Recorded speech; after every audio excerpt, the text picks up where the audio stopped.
You're talking about violence. You were making the point, Pixie, that women, because the way they are raised to be more aware of risk, like risk adverse. Yeah.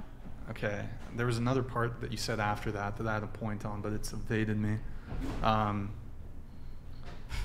What did you say? She was saying that if women are brought up to be cautious around men, which is why they potentially have less conflicts with men than when you were saying that men get attacked more frequently than women. But you could also argue that men have there's something within a lot of men which is like a white knight thing, where it's like told never to hit a woman.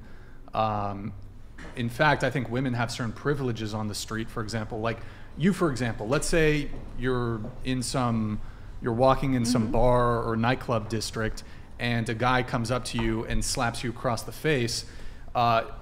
There are totally strange men that will intervene on your behalf and essentially be your bodyguards for free, that will defend you. However, if I just get slapped in the face by some dude and he starts trying to fuck me up, nobody's coming to save me.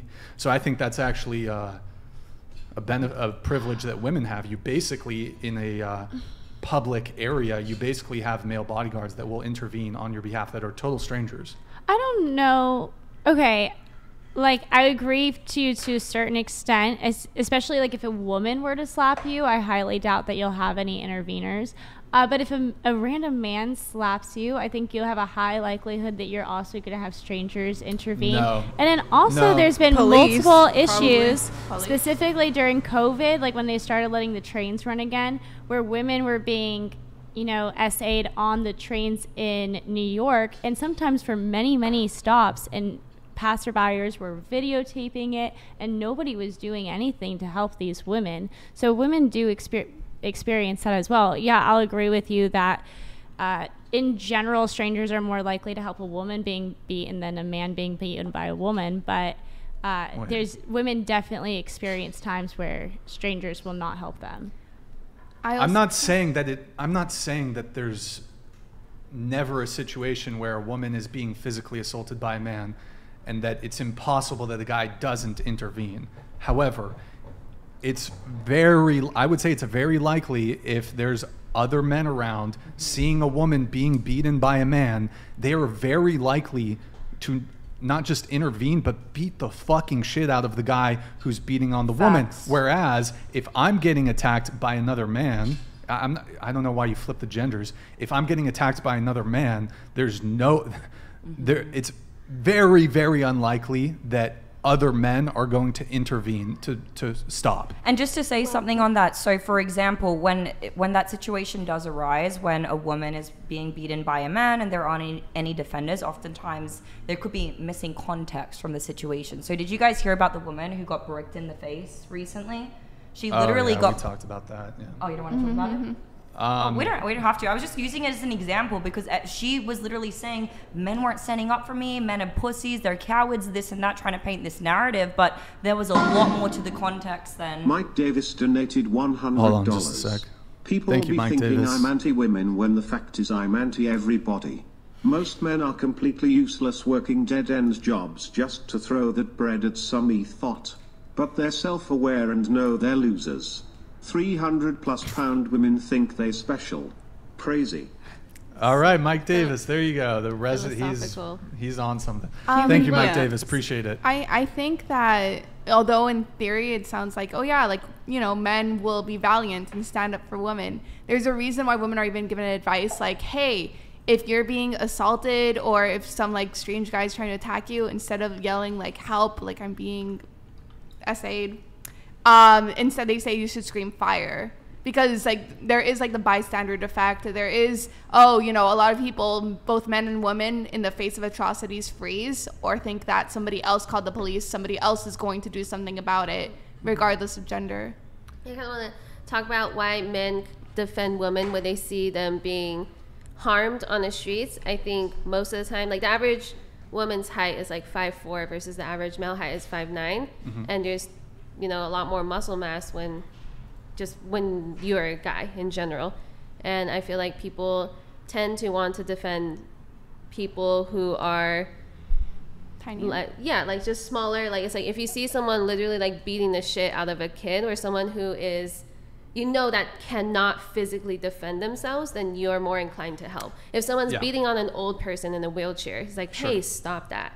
So, yeah, I agree with that. I think if there's a disparity in size or strength, I think there's perhaps, even if it's two men, there might be a greater likelihood of intervention. And certainly your examples with if it's someone who's elderly, a child, I actually, that's a fair point. You said you had a question for me before you went up to. Oh yeah, I was wondering how many people you share your location with on your phone. Like just Find My Friends if you have an iPhone or Android. How many people? I don't think I share my location with anybody. So I want to bring up that most women share their locations with other women and friends just as like a primary safety. Like, hey, if I go on this date, this is where I'm at. Something could happen, and it's just we're taught to always be cautious because things can happen, and then we get blamed if something does happen. A lot of times, like if someone drugs our drink, or if someone ends up assaying us, like it's typically like, oh, we didn't take enough precaution.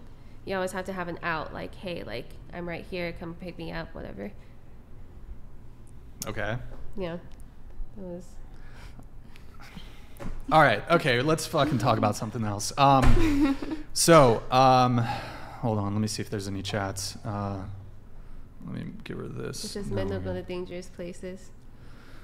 I mean, as far as, okay, just really quick, me personally, like me not sharing my location, I don't go to bars, I don't go to clubs, I don't go to parties. So I'm not putting myself in potentially violent situations that often happen when you are like, it's plausible that a girl that 3 times a week she's getting fucking tanked at bars and nightclubs, it's probably likely that she's going to be sharing her location with more people because she is putting herself in those sorts of, when you're out at nightclubs and bars and parties, No, like it is a vulnerable position for both men and women. Yeah, I was gonna say, I don't share my location with anyone. Oh, really? I don't put myself in those situations where I feel like I would need to. I used to share it with my ex. You might need to just volume and on to be honest, when I came over here and I traveled to California, I kind of thought about that. I'm like, wow, he was the only person who actually had my location, and I'm here in this state where I don't know anyone. And I did think about that for a second, but to your point, no, I didn't. I'm not with a bunch of my friends. It was with one person. I mean, I don't really go to a bunch of clubs or bars or anything, but I always share my location no matter what with like my best friends, with just people that, even if we're just like having dinner or something, like, oh, where did you park? And it's just like very casual for me. Right. But maybe it's like the location or like age thing. I don't know.